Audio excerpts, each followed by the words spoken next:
நடிகர் கமல்ஹாசன் அவர்களுடைய மகாநதி படத்தில் வில்லனாக மிரட்டிய தமிழ் சினிமாவின் பிரபல வில்லன் நடிகரும் தயாரிப்பாளருமான மோகன் நடராஜன் உடல்நலக்குறைவு காரணமாக காலமானார்.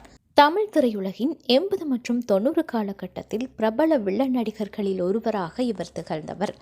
பூக்களை பறிக்காதீர்கள் என்ற படம் மூலமாக தயாரிப்பாளராக அவதாரம் எடுத்திருந்தார்.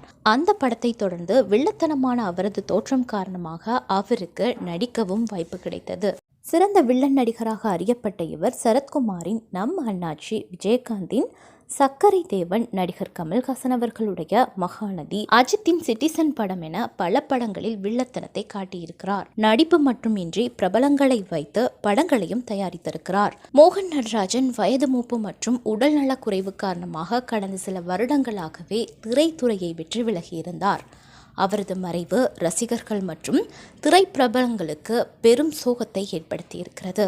மேலும் இறுதி அஞ்சலி இன்று மாலை 3 மணியளவில் நடைபெறும் என்றும் தகவல்கள் கிடைத்திருக்கிறது. மோகன் நடராஜன் அவர்களுடைய மறைவிற்கு பிரபலங்கள் இரங்கல் தெரிவித்து வருகின்றனர்.